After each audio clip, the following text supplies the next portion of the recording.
Hello, everyone, and welcome to Galactivations, a special edition series of the Just Like You show. I am your host, Alexis Christine, a spiritual fulfillment coach and starseed mentor. In this mini-series, my co-host Blue Lightning and I will be diving into the realms of the unknown, exploring fascinating topics such as alien races, stargates, psychic powers, different dimensions, and other esoteric knowledge. Join us as we embark on a journey beyond conventional understanding, peering into the mysteries that lie just beyond the veil of our perception.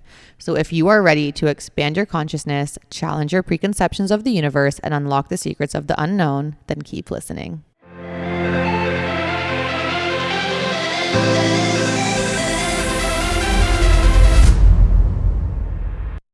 Hello, everyone, and welcome back to another episode of Just Like You. We are starting off season 4 with something a little bit different. It is actually going to be a series with a co-host where we're going to be talking about everything and anything galactic. So we're calling it Galactivations, season 4, the season of Galactivations. And it's going to be super insightful to learn about all things with the Galactic Federation, other star races, stargates on Earth, basically just anything kind of in that realm. He is the most amazing person ever. He's a galactic Akashic record reader. He's Telosian. He's so many other things. He's just one of the most incredible humans I've ever met.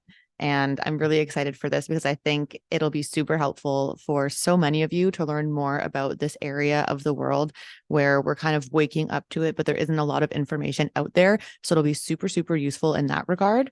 And it's actually just so cool to learn about all of the different things that you didn't even know existed. Like there is a whole freaking universe out there, literally. So I'm really excited to dive into it. Hopefully you guys like this style of the podcast. And without further ado, let's dive in. Hello, everyone, and welcome back to the very first episode of season 4. I am here with this season's co-host, Blue Lightning. Hello, Blue. How are you? Hey there. So I am Blue Lightning, aka Elijah Melchizedek.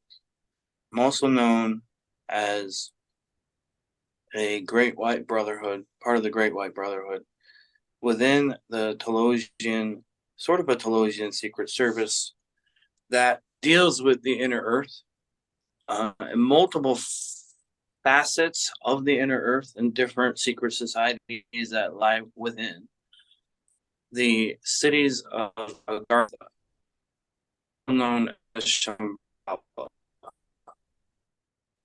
They may seem like two completely different things or two completely different cities, but in fact are one and the same.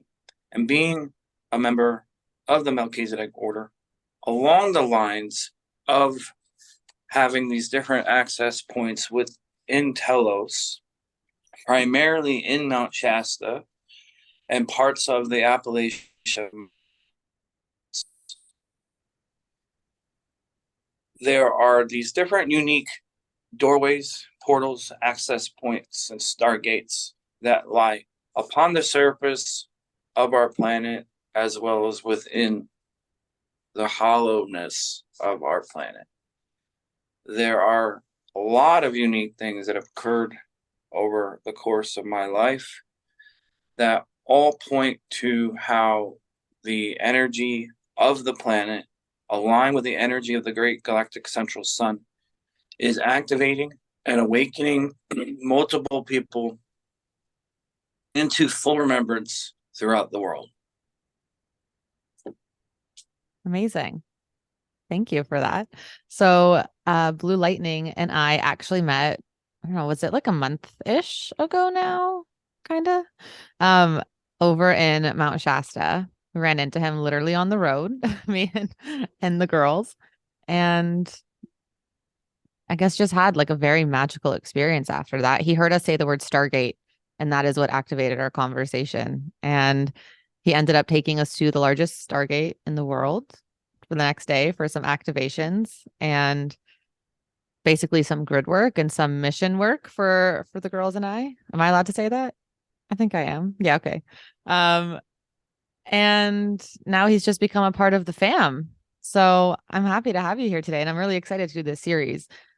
I think you're going to drop a lot of knowledge for people that is going to be necessary for the awakening. It was actually Alexis who mentioned Stargate, and then everybody else just kind of what's a Stargate? Oh my God. And then Alexis, I've heard Alexis explaining Stargate Atlantis, the SG-1, and most of what those seasons and shows were. And I'm like listening, I'm just having my dinner, and I'm like, oh no, Telosian Secret Service activations are about. I don't know what's about to happen, but I'm just gonna go with the flow. And then leave the mountain, and I'm like, hold on, time out. This is not just about a photo. There's more going on here than what meets the eye. And I almost sounded a little over the top, but I was like, if you knew who I was, blah blah blah. Because it's and that night I was on the verge of leaving, like leaving Mount Shasta, and I was told and guided to be in that exact point in time so that I would be put into service, put into action, put into the knowledge that I was training for to be able to show others all about, especially one of the biggest stargates in the world, natural stargates, to be correct, because there's a difference between an artificial stargate and a natural stargate. And it was a big honor. It was a big responsibility, but also one that led to a large series of events that are happening even right now. Yeah. So literally so much has happened. Our lives blew up in the best way possible, just rapid ascension. Do you want to explain what a Stargate is and then what a natural versus, was it man-made Stargate? Just so that the people listening who don't know what a Stargate is can understand what we're talking about. Okay. This is a loaded question. It's not my favorite answer because there's so much science to it that I'm not even able to give it justice. High level, just high level. So a natural stargate utilizes the natural elements on the earth, from the earth, either built by the ancients or built by some form of species or another, with all the natural elements you see pretty much on the surface to within the earth. And it's built in a configuration that will align to natural, harmonic, organic, unified ascension. Their Stargate will have a more natural response and usually be built in nature. Typically, it will be found, discovered, and or built in nature. It is not the same thing as a vortex, a portal, or even an interdimensional doorway. They're not the same things. A Stargate is usually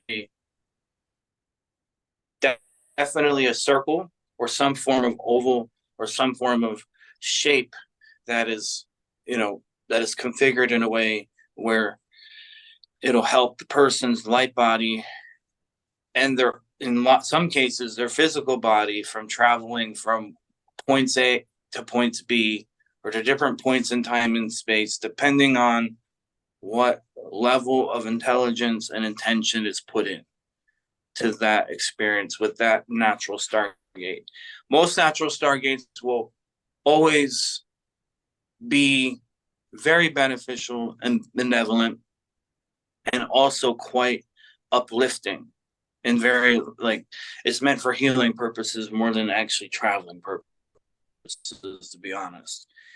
And an artificial stargate, it's almost like you don't even want to know what that is, because if I were to explain it, it's a little fear-based. And Okay. artificial stargates are by AI, or some form of artificial intelligence, not presuming that all AI is bad. This is another subject for another day. I'm not getting into that right now. But an artificial stargate is usually going to be in some kind of building, in some kind of military base, in some form of artificial structure, typically a box or some kind of room that is very metallic, usually very metallic in nature. And even though some of the ingredients or some of the substances came from the earth to force build that Stargate utilizing artificial intelligence. It is typically for very malevolent purposes, and will typically trick a soul or a person into some form of false ascension matrix that the person or the beings who built it usually don't even know why they're building it. And it's because of AI, artificial intelligence in the background, and encroaching or enforcing upon that stuff. It doesn't usually end well for people that travel through artificial stargates, and they wind up not even coming back from the experience, nor do they're less likely to even remember the experience when they travel through or work with an artificial stargate. So there are those like that do exist.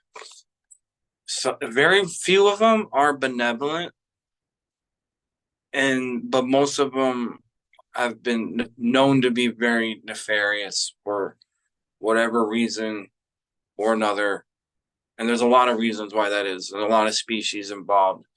Not as many of those species exist on the planet this exact day and time, as opposed to 10, 20 years ago. There were a lot more, even further back.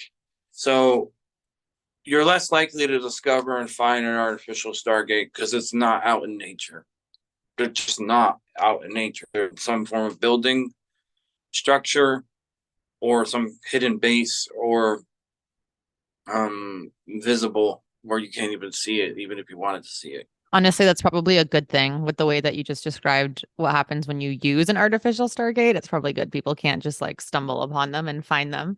So it was funny because when we went to the Stargate that you took us to, we literally were traveling through time in that moment. And I remember at the very end, so the girls and I were in Shasta because we were hosting a retreat. And we were supposed to be there that morning to set up the house. And then obviously this whole Stargate thing happened and we were like, well, we have to go. Like it's a sign.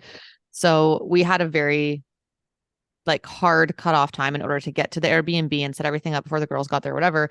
And so we're like, okay, dude, we got to go. Like, we need to turn around and go back. And you look at us and you're like, okay, well, we can't finish the sequence then, but there's one other thing that if you guys don't do, it'll take you like 3 to 5 years to heal yourself. And we all just looked at each other and we were like, fuck.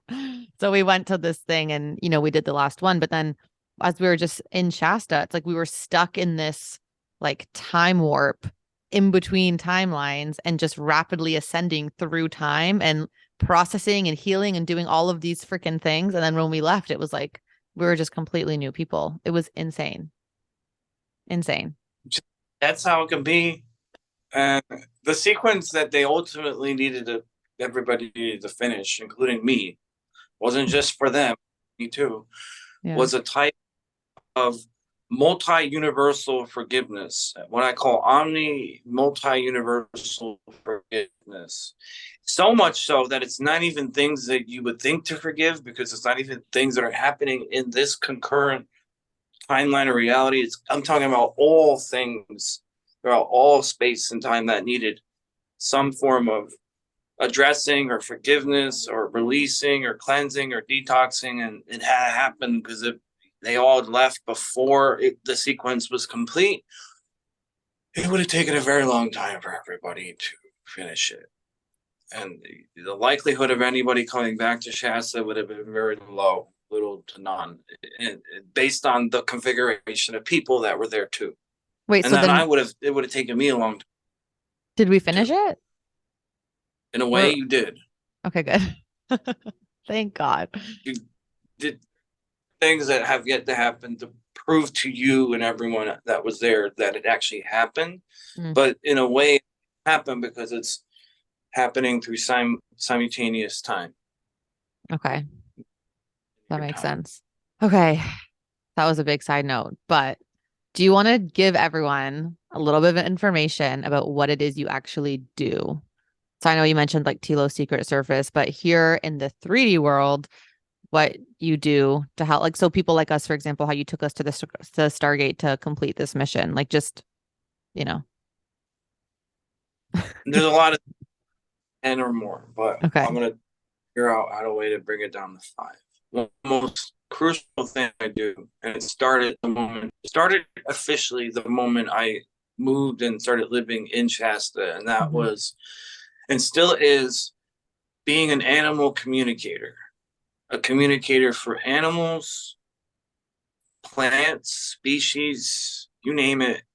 I've had so more clients and people come to me about their cat and their dog than their own selves. Maud, wait, can I tell you Um, something? So do you remember when I asked you how, or I asked you to teach me telepathy and you were like, just ask a dog because they're the best at it. So I'm in Costa Rica now. And I asked my friend's dog, the friend I'm living with, I just looked at it and I was like, Chispa, can you teach me telepathy? And they wiggled their ears and I was like, great. And then I was like, okay, what do you want to tell me? And the dog runs into my room and goes under the bed. And I'm like, what are you doing? Like, what? I was so confused. I was like, okay. And then so I go and I look under and I'm like, Chispa, like, what's going on? And I see that there is a extension cord there to plug things into. And literally an hour before, I had been in that room trying to find a plug beside my bed to put my lamp and my phone charger into, and I couldn't find one anywhere. So the dog literally ran and showed me exactly what I had just been trying to find. And I was like, no way. That was really cool, but nothing since. So, that in itself is a good example of literally how animals, birds included, will teach the most basic, like a serendipitous moment, things that would seem like a coincidence, but are in fact not. mhm. So animal communication very near and dear, including the way other the girls had left Shasta in the priestess portal. Um, there were horses that showed up, and there was a white horse and a brown horse, and we were just enjoying their majestic beauty and just sitting in the car and just kind of beaming them love. But really, at some point, I knew that the horses were gonna like get closer to us and want to communicate with us more deeply. So that's what in fact did happen. Because horses were in fact the first animal species I learned this type of animal communication and telepathy with.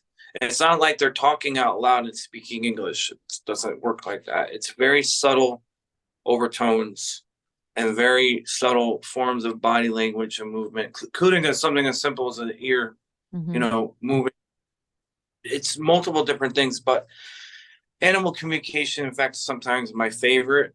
Working with animals, they don't give me a problem like some humans sometimes do. They're not going to complain about what isn't being done. They're more likely going to want things to get done. And usually it's for their owner Mhm. and or for the land that they live on, such as if it's a bird, the birds will fly in very direct and odd configurations just to get my attention, to send a message to me and tell me this is what's happening in this area and can you help out with this. And I would be like, okay, birds, hold on, let me tune into my higher self and tune into the councils of light. And that is communicating with the higher self. My own higher self is one thing, so is everyone else's, but having the ability to communicate with everyone's higher self, no matter who they are, no matter where they are on the planet, no matter even if I don't know them or not, I could literally, get a picture and a name of that person Mhm. and where they are on the planet and start communicating via higher mind telepathy with that person's higher self, and interwoven with that people's lower self and shadow self and inner child that are just as significant and important.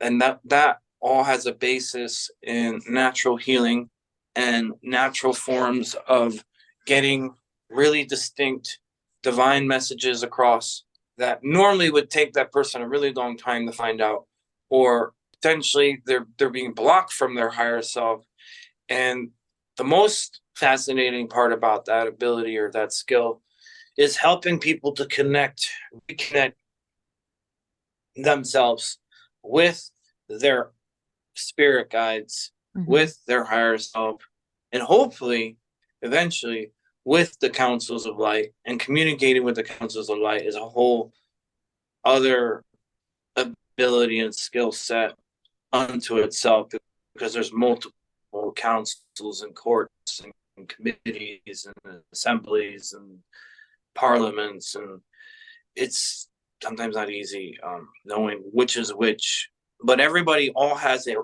own personal council 12, no matter who they are.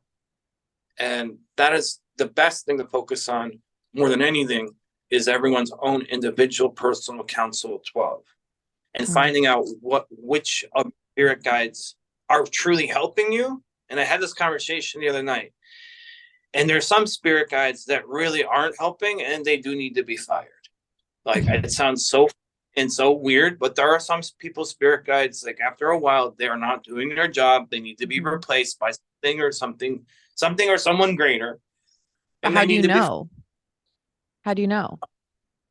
You know, based on if you're not hearing anything, sensing anything, if there's no signs happen, if there's really nothing happening, you know you have some spirit guides, but you don't know why you're not hearing anything or even getting any help.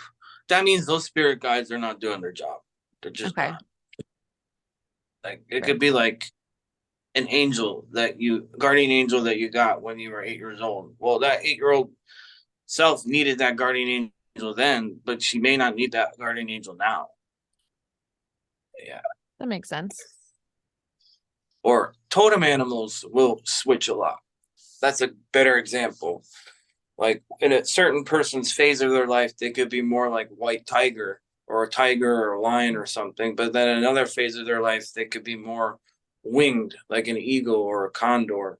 It just depends on, maybe fire is not the best word, but it's more about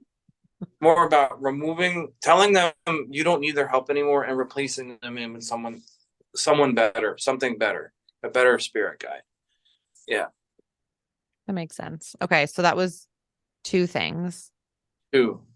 Do you want to keep going, or do you feel that's enough? The third and most crucial is galactic record readings. Yes. And being a historian, the Akashic records for the individual, the Akashic records for the land or the place they're living, the Akashic records for the region or the planet, and the Akashic records for other worlds and galaxies. To include, the best part of that is being able to read and discern and distinguish what everyone's higher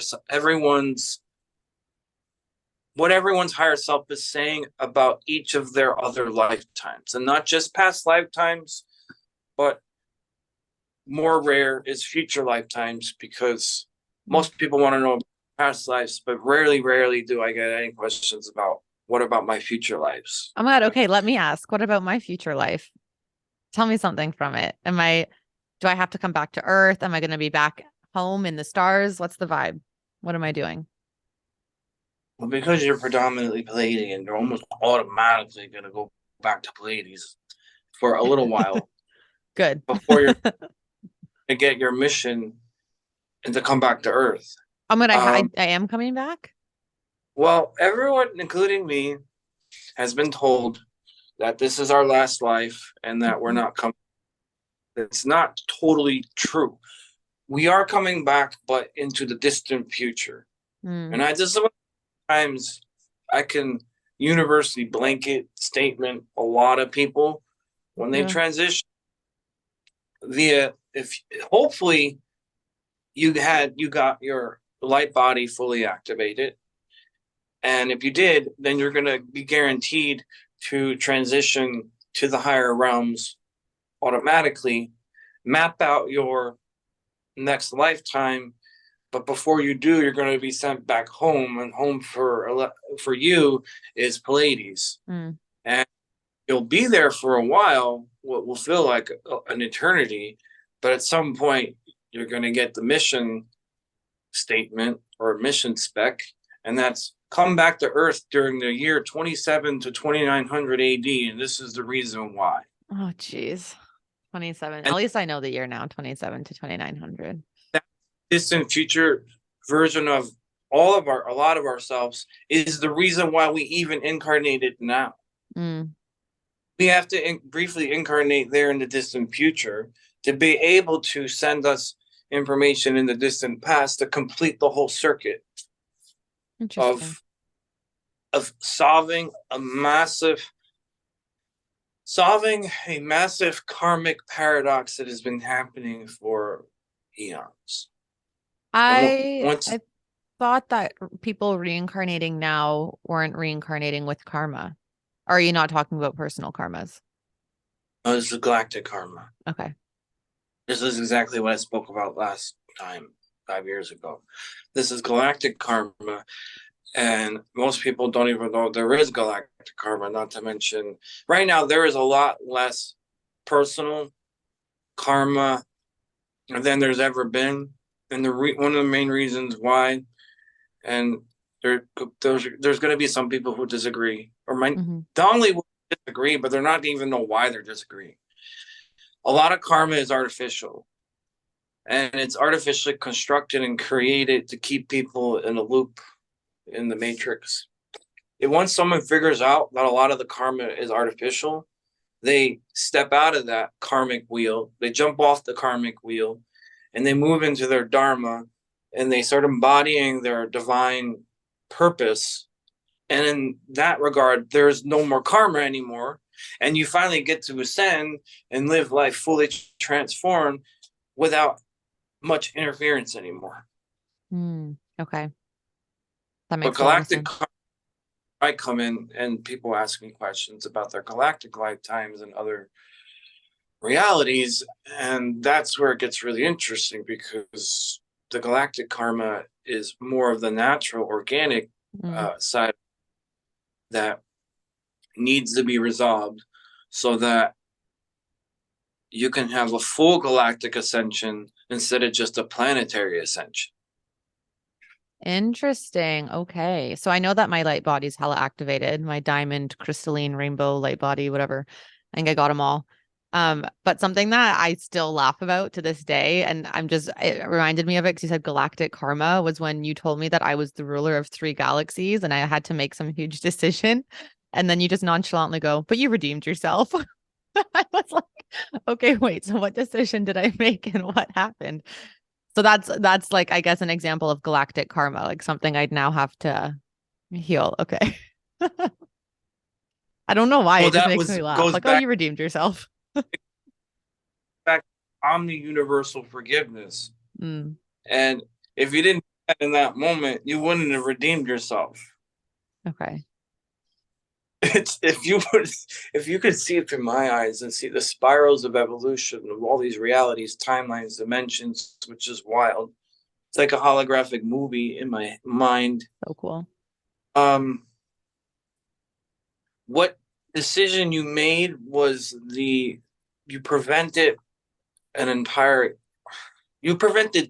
helped prevent this galaxy from being completely consumed and wiped out. Wait, so isn't that a good thing? You did only after there was some form of, now this is like galactic gossip, okay? It's only after some form of blackmail was involved at council level, which nobody knew at that level for a long time, that there were beings working negatively within the Galactic Federation. And thankfully, those from the intergalactic universal worlds of councils came in to step in as representatives to show you especially, how to redeem yourself so that those worlds didn't get consumed and blow up, and mainly this galaxy didn't get consumed and blow up. You weren't the only involved, like you weren't like the sole hero involved per se, but you were a major catalyst chain reaction preventing the total annihilation from happening. So interesting. I wish that I could have the memory of these and see it the way that you see it. Because all this stuff to me sounds like a movie or like a book I could read. Like it sounds so cool that I would love to just watch it, you know?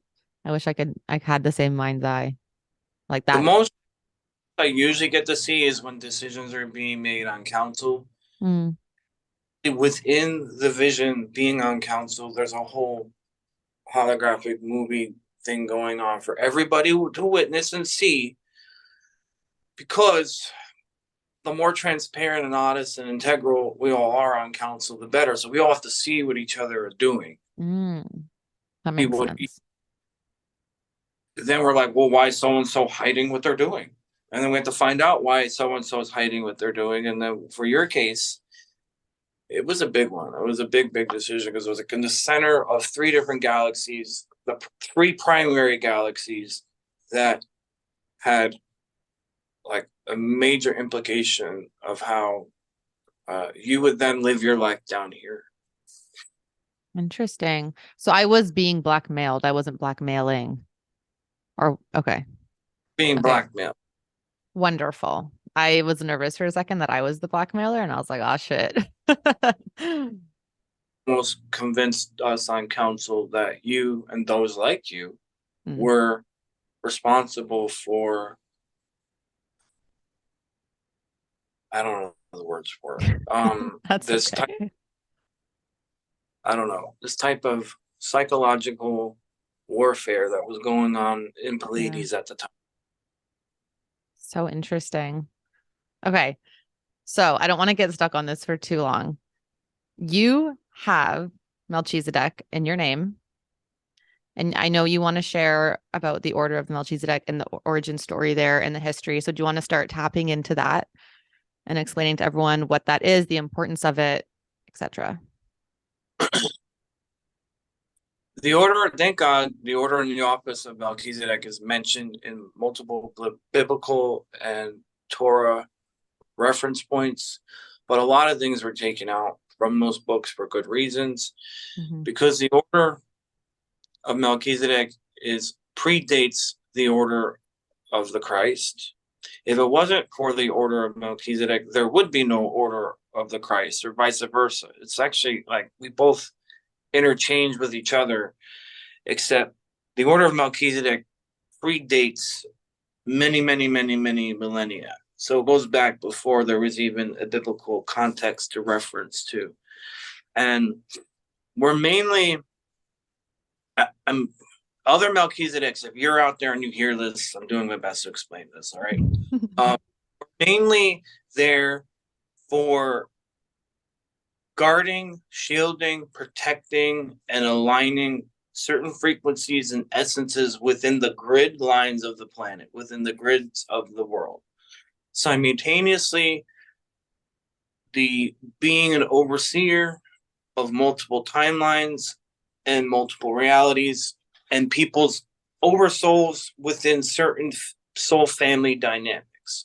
So for every soul family group, there should at least be at least one Melchizedek, either a Melchizedek who knows they are, or a Melchizedek even ones who don't know who they are, because of how the blueprint of the planet works and operates. There were a lot of initiations, a lot of trainings, a ton of assignments and missions. These assignments and missions are still happening even right now. Henceforth, why I'm driving cross country again for like the fifth time from California to North Carolina to New York and then back. These types of trips and travels are traditionally what us Melchizedeks will do, depending on what post or what assignment we've been given. Some are given assignments for Europe or Greece or other parts of the world. And without revealing too much, but even though I'm allowed to say it, I'm not really allowed to say it, but I'm going to say it. The next the next level assignments after the United States for someone like me as a Melchizedek is actually in Europe via Italy, and something to do with trigger word, the Vatican. And it's not what people think. If it's not done the proper way, then people will still remain in a systematic control of religion, and religion was never meant to control humanity. Religion mixed with spirituality was always meant to liberate and free and help humanity ascend. So meanwhile, there's a lot going on in our own country that needs to be addressed for further strengthening and keeping the unified nature of the crystalline grid going. But there's multiple grids. It's not just one grid. And at any moment in time, I'm aware of about 10 different grids, depending on what's happening in each one. And the major thing that's happening now is destabilizing the artificial grids and turning off a lot of artificial stargates around the world, around the country, and then finding out if there are any good stargates that need to stay on that are artificial, and if there are, then those stay on. But there's a lot that came and comes with being a Melchizedek, because there's a lot of training involved, and there's a lot of training that can be taught to other people too. Amazing. Does this have anything to do with the Melchizedek Starseed program? Can you talk a little bit about that, please? Depending on what you know about that. I think just explaining to people what it is, because a lot of people will identify with being a starseed or a specific star race, but they've never even heard the term Melchizedek starseed program. So just kind of a high level explanation of what it is and how it works. We are our own team, and we are representatives of different rays of colors within that team. I'm a blue ray Elohim, Elohistic Melchizedek. There are other rays such as the green emerald ray. I'm a blue topaz ray. Sometimes I'm emerald, depending on if I'm with other emerald ray Melchizedeks, which are traditionally green emerald ray, but not limited to that.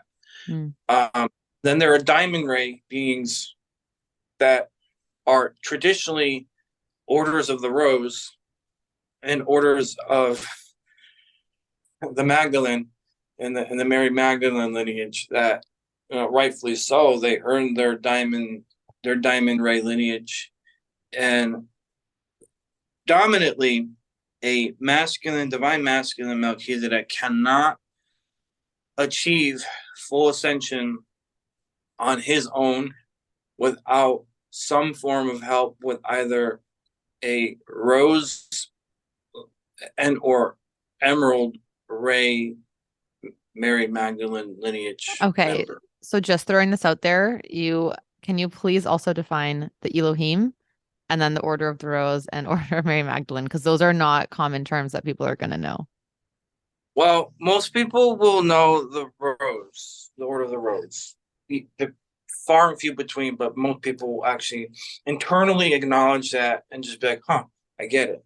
Okay. When it comes to the Emerald Order, this is associated with a literal race of beings from, I can't even give you an exact day and time, because time in history that a certain covenant was made with these Emerald Order beings to protect the planet and the Emerald Grid no matter what. The Emerald Grid gives the planet greenery and gives the planet its blue water and gives the planet its energy.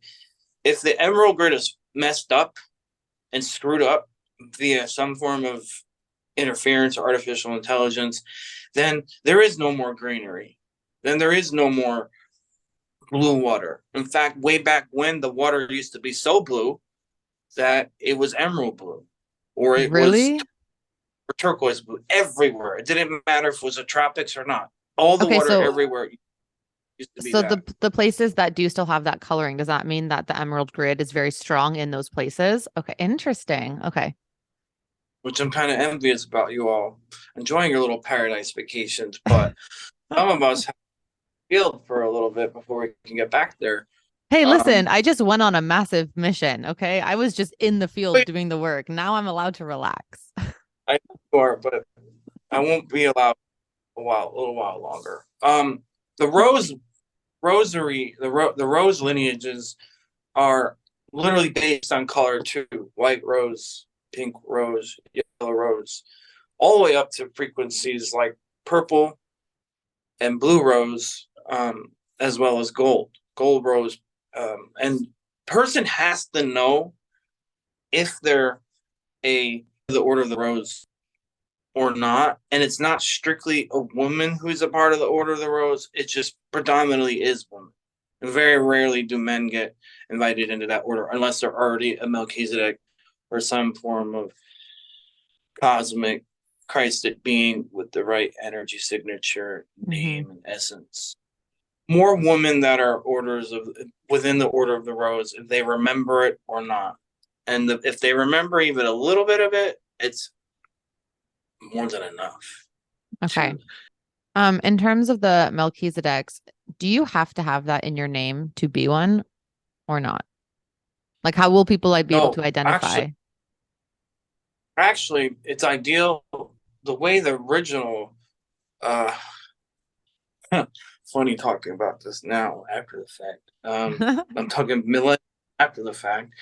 Um, we took an oath of secrecy to not say a damn thing Mm, until a special moment in time, and every one of us were given specifics of when those special moments in future lifetimes would be. So way back when, including this life, the I'm talking ancient times, aligned up with this time where some point past the year 2010 to 2012, I was allowed to tell only a select few people that I am a Melchizedek. Most people will do one of two things. They'll put it in their actual name on social media and or literally be given the divine right legally to change it in their name. And I haven't gone to that far extent because I'm one of the few Blu-ray Melchizedeks left after being killed off.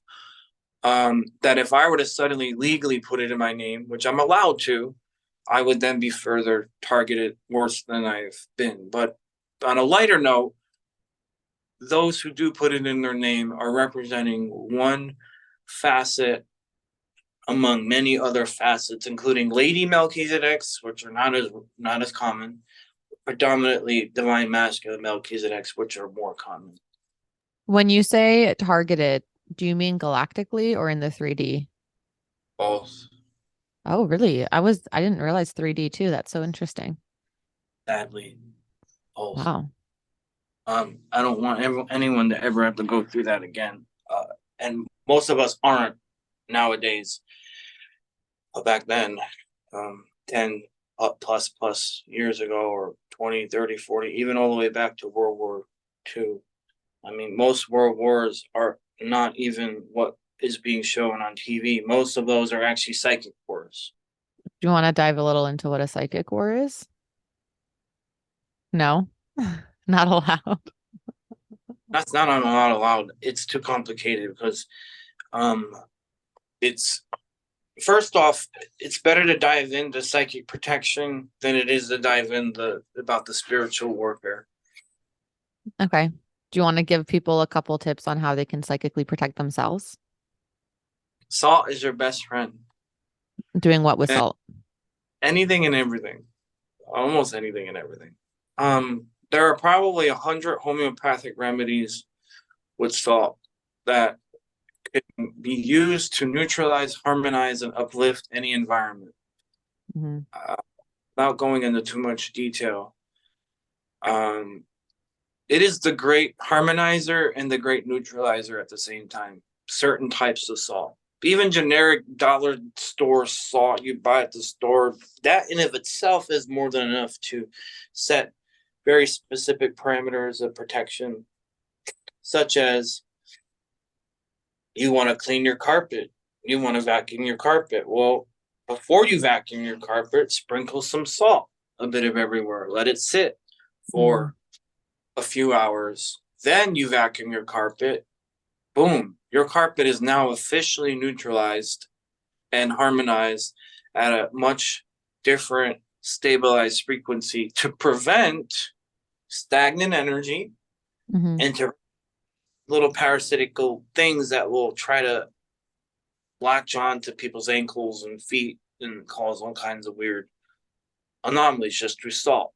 And I'm not just talking salt baths too, but salt baths are important, if not just as important as foot baths with salt in it.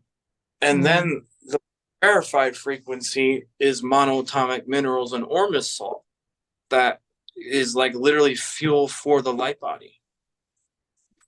Okay, I'm sorry, I'm just making notes as we go. How do you spell that kind of salt? Ormus. Ormus. ORMUS. Monoatomic minerals. Okay. I wonder if I could find that in Costa Rica. It'd be interesting to find out. No, just straight up, no. There's only a handful of people and companies that I trust.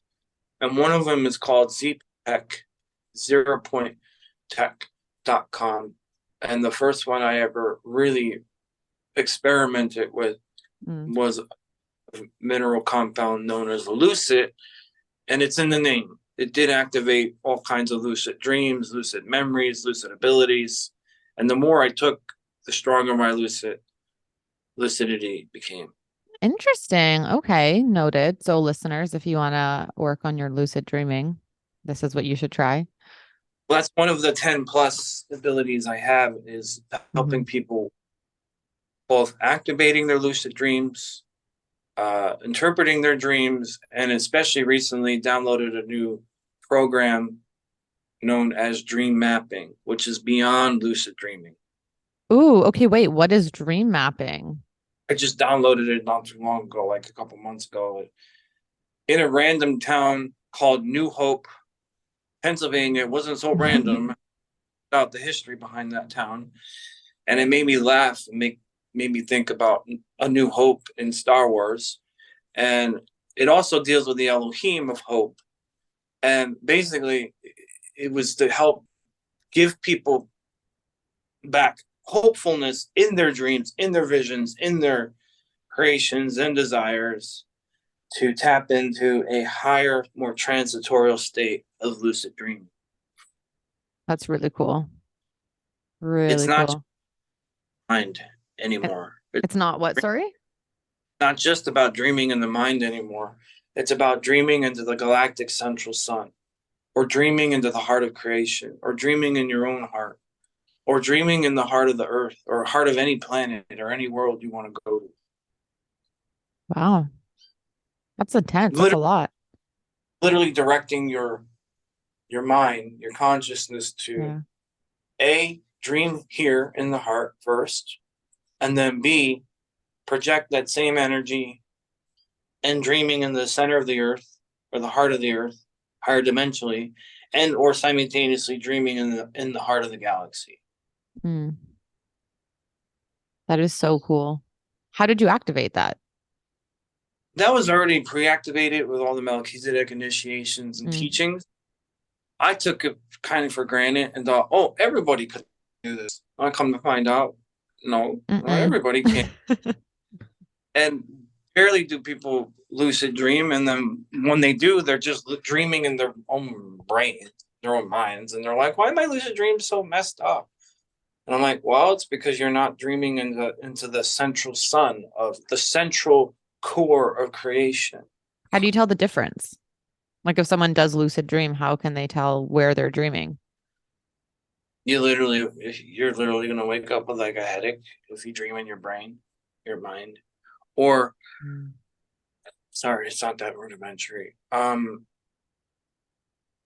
It'll feel different too before you go to bed and when you wake up.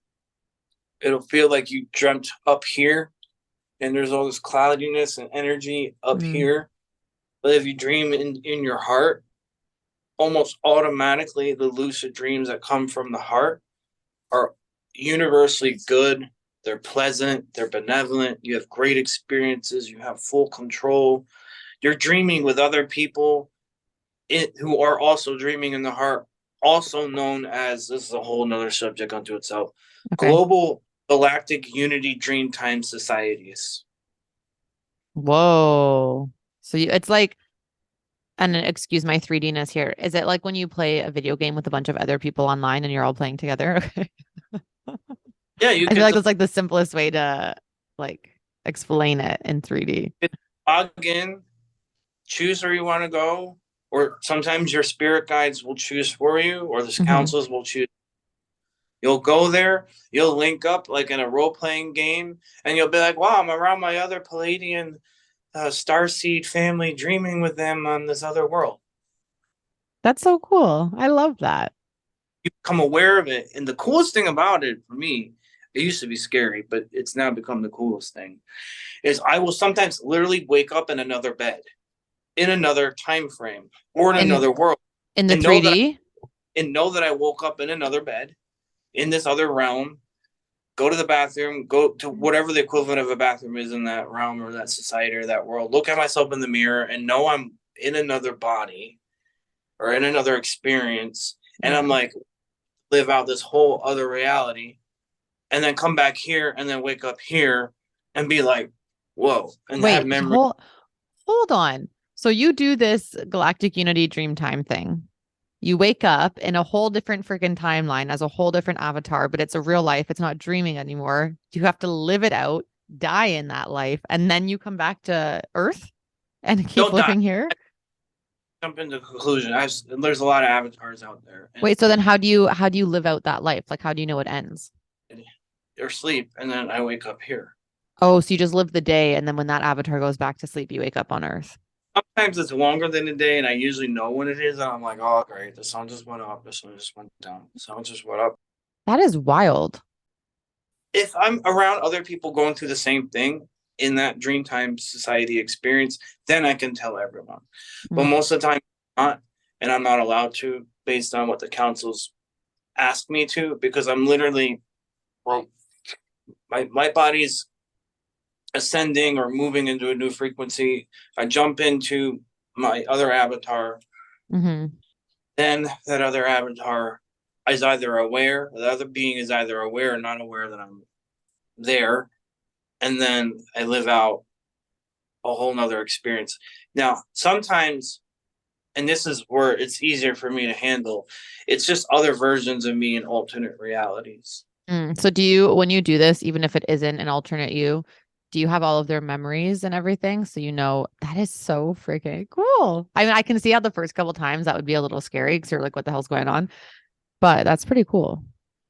Yeah, the last time it happened really strong consistently for days upon days in a row was when I was living in Mount Shasta more consistently in the year Mm. 20. And it happened every single night, like every night. Why does And that not surprise me that it was Mount Shasta? after a while, well, even being there this past time, and when I get back eventually, it was happening even then. It was happening Mm. again. That mountain, Mount Shasta, is also nicknamed Dream Mountain for a reason. Oh, I didn't know that. Yeah. Interesting. Okay, and so then Mount Shasta also is just a massive, massive energy vortex portal, etc. Can you talk about a little bit how the energy of the planet, so somewhere like Mount Shasta, works um, through other people actually awakening? Simple. Every mountain around the world is connected to every other mountain, Hmm. and every other mountain is connected to every pyramid. And now we're not just talking about pyramids in Egypt. There are hundreds of other pyramids in secrecy or a known site around the whole world. And depending on how close a person lives to their own sacred site or their own sacred mountain will determine if they can consciously tap in and tune into Mount Shasta, because Mount Shasta has all dimensions and realities and timelines converging in it simultaneously for everybody that passes through it or lives in it. Wow. So people can literally aim their own minds and spirits and light body to consciously send their spirit to dream with Mount Shasta, even if they're not living there right now. So I could do that from here because I've been there, or can anyone do it? Anyone can, but predominantly those who've already been there. Okay. How do I do that? Just set the intention. That's a teaching. You just don't do it in intention. I mean, you could, because there's a lot of shortcuts that will, like, just setting an intention will be equivalent, but not the same as the full experience. Okay. Maybe I need to do some galactic school, it looks like. Well, that also how to telepathically communicate with those from Telos. They want everybody to know the base minimum of telepathy. If the person base minimum of telepathy and they start to interact with Telos and Agartha down in the inner earth, that person can get really hurt. The person could get like in trouble and stuck down there for a while, and not come back. Sometimes rare, but it only happens when the person just was like, I'm gonna get into Telos no matter what, and I don't care, and blah blah blah, and then like kind of force themselves in, and then they're stuck. For someone like me who has some roots in Telos, would that happen also? No. Like I could still get stuck, or no? Oh, you won't, because then they know who you are. True. Okay.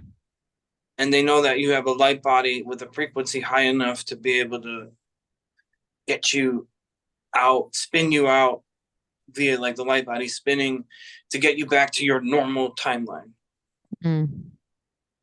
Interesting. Okay. It's just like I don't know why, but for me, I just find this all so fascinating. And I think a lot of it is because I know that my higher self is doing a lot of shit, but she's not letting my 3D brain remember any of it. So I hear all these things and I'm like, oh, this is so fun. A lot of people's higher selves are doing so much work, especially in the dream time. And I've been universally messaged to everyone because it's true. And that's the amount of work you're doing in dream time does convert to energy in this time. And there are ways you can ask your guides to compensate you for that extra work that you're doing. Compensate how? Or literally just be like, I don't want to do work in dream time anymore. Can I just sleep?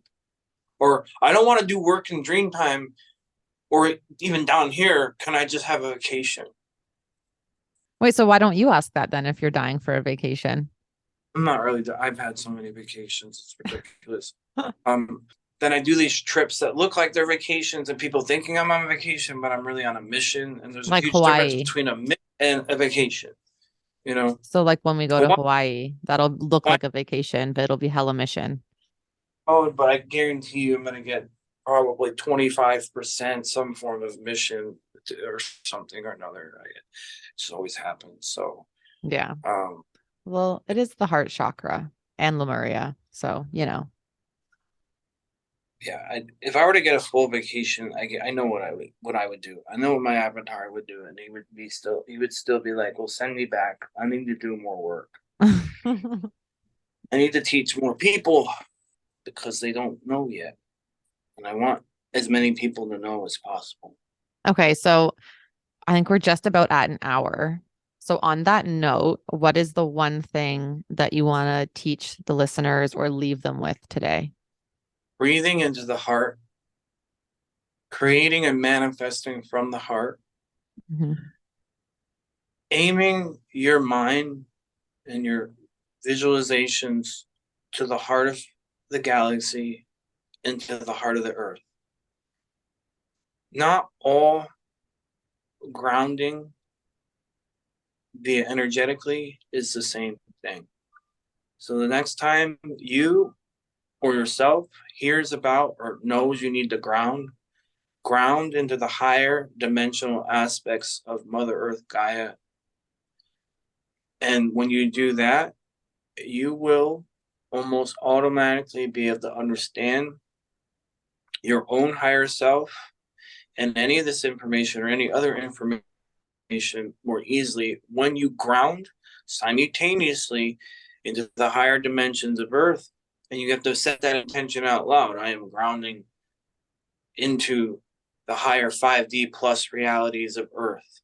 It just doesn't happen automatically. And simultaneously, literally, I call them sky roots, ground, levitationally speaking, with these energetic lines of light near your mind body to the center of the galaxy. And the more you set that intention out loud inside your own being, the more you'll be attuned coherently to the center of the galaxy, to the center of this local solar system, to the center of your own being, your own individual self, to the center of the Earth, all simultaneously.